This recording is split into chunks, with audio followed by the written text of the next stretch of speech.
ఓం సాయిరామ్. బాబా భక్తులందరికీ నమస్కారం అండి. అందరూ సుఖంగా సంతోషంగా ఎప్పుడూ కూడా ఆనందంగా ఉండాలని బాబా గారి తరపున నేను మనస్ఫూర్తిగా కోరుకుంటున్నాను.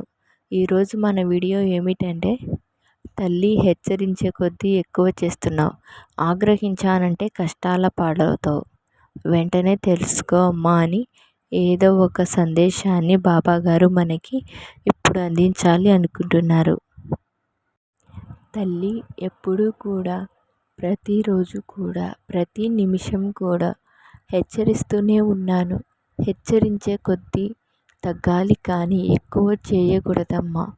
ఎందుకు అని అంటే, తల్లి తల్లి తల్లి అని చెప్పి నిన్ను ఇంత ప్రేమగా సంబోధిస్తూ, నీ యొక్క మంచిని కోరి ఒక తండ్రి స్థానంలో ఉండి పదే పదే నేను చెప్తూ ఉన్నాను అంటే, దీని వెనుక కారణం ఏమిటో నువ్వు తెలుసుకోవాలి కదా తల్లి. బిడ్డ, ఎప్పుడు కూడా ఏదైనా కానీ నీకు ఇంట్లో వాళ్ళు చాలా ముఖ్యమని గ్రహించాలి. చెప్పుడు మాటలు మాయలో పడి ఇంటిని నరకం చేస్తున్నావు.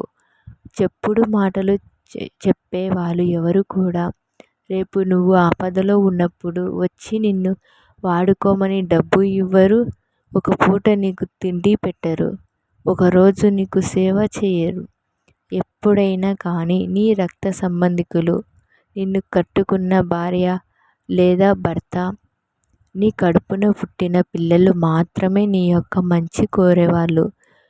నువ్వు ఆనందంగా ఉండాలి అని చెప్పి కోరుకుంటారు. కానీ నీకు ఎప్పుడు వారి మాటలు చేదుగా అనిపిస్తున్నాయి. వారు ఏది చెప్పినా కూడా తలకెక్కించుకోవాలి అని అనిపించడం లేదు. వారి మాట, వారి యొక్క పిలుపు వినాలి అంటే అసహించుకుంటున్నావు. తల్లి ఎందుకు చెప్తున్నాను అని చెప్పి జాగ్రత్తగా ఆలోచించు.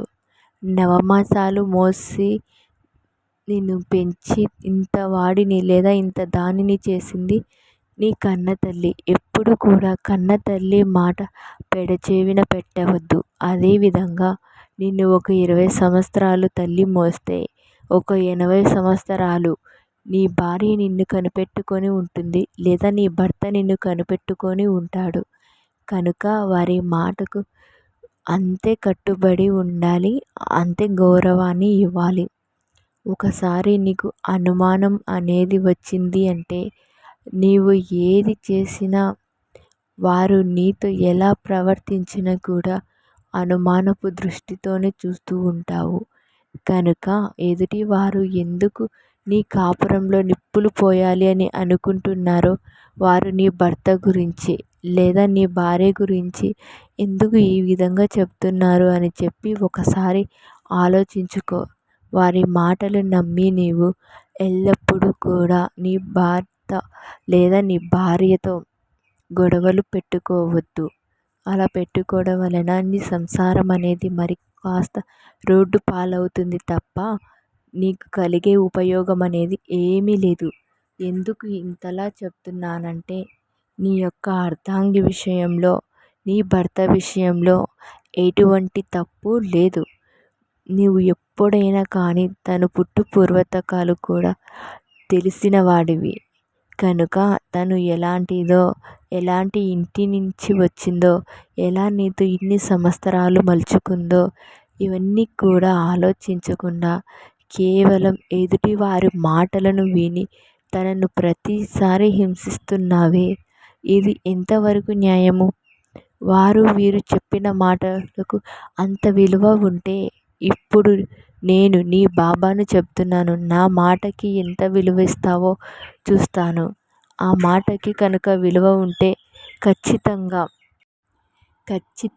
నీవు ఇప్పటి నుంచి నా మాట మీద కట్టుబడి ఉండాలి.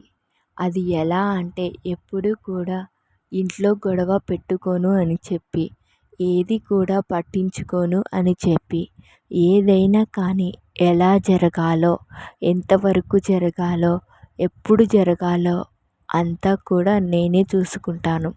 కనుక నీ యొక్క కాపురం విషయంలో ఎటువంటి మనస్పర్ధలు తెచ్చుకోవద్దు అని చెప్పి నా మాటగా నేను నీకు చెప్తున్నాను. వాటన్నిటికీ కట్టుబడి ఉండి ఇకపైనైనా క్రమశిక్షణతో ఉండు. ఇంటి గుట్టును బయట పెట్టుకోకుండా ఎప్పుడూ నలుగురిలో విలువగా ఉండాలి అని చెప్పి హెచ్చరిస్తున్నాను. ఇప్పుడు హెచ్చరించిన తర్వాత మళ్ళీ కనుక ఈ కుటుంబం విషయంలో ఇదే జరిగింది అంటే ఈసారి ఆగ్రహిస్తాను తల్లి. కనుక నా యొక్క అనుగ్రహం పొంది నీవు నా యొక్క ఆగ్రహాన్ని చూడొద్దు.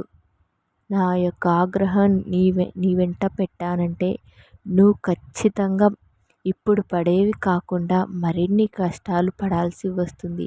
అలా కాకుండా ఇప్పుడు నా మాట కనుక నీవు వింటే ఖచ్చితముగా ఇప్పటి నుంచి నీ యొక్క కాపురాన్ని చాలా శ్రద్ధగా చూసుకుంటావు. ఎవరి మాటలను వినకుండా ఎవరైతే నీ యొక్క చెడుని నీ కుటుంబం నాశనాన్ని కోరుకుంటుందో చెప్పుడు మాటలు చెప్తూ ఉన్నారో వారి యొక్క కళ్ళు అనేది ఎప్పుడు వీడు ఇంత ఎలా మారిపోయాడు, ఈమె ఎలా మారిపోయింది అని ఆశ్చర్యంతో చూసేలా ఉండాలి. ఇకపై ఎవరి నరదృష్టి నరఘోష అనేవి నీపై పడకుండా మీ కుటుంబానికి నేను కాపు కాస్తాను. అంతా కూడా మంచి జరిగేలా నేను చూస్తాను. కనుక దేని గురించి ఆలోచనలు పెట్టుకోకుండా ఇకపై నేను చెప్పిందే చెప్పినట్లుగా చెయ్యి. ఏమిటంటే తరచు గొడవలు పడవద్దు, అనుమానం పడవద్దు, చెప్పుడు మాటలు అస్సలు వినవద్దు. చక్కగా నీ పనులు నువ్వు చూసుకుంటూ క్రమశిక్షణతో ఇంటి పని, పిల్లల పని, వంట పని, భర్త పని చూసుకుంటే చాలమ్మా. అన్నీ కూడా నేను సర్దుకునేలా చేస్తాను. ఇకపై ఇలాగే చేస్తూ ఉండు. ఇక నీకు అదృష్టం అనేది ఎలా కలిసి వస్తుంది అంటే కనుక నువ్వు ఊహించని విధంగా అదృష్టం కలిసి వస్తుంది. అలా కాకుండా తరచు నువ్వు గొడవలు పడుతూ ఉంటే నువ్వు ఊహించని దానికంటే ఎక్కువ నష్టాన్ని కష్టాలు పడాల్సి వస్తుంది. ఇప్పటి వరకు నీ జీవితంలో ఆనందం లేదు అని దిగులు పడుతున్నావు కదా, దానికి కారణం కూడా ఇంట్లో గొడవలే తల్లి. ఎప్పుడైనా కానీ ఇల్లు ఎలా ఉండాలి అంటే అలసిపోయిన వ్యక్తికి సేద తీర్చే తల్లి ఒడిలా ఉండాలి తప్పితే నరకప్రాయంలా ఉండకూడదు. కనుక జాగ్రత్తగా సర్దుకొని గమనించుకొని నీ యొక్క జీవితాన్ని చక్కదిద్దుకున్నావు అంటే ఇకపై నీ జీవితం అనేది పూలబాటగా మారుతుంది.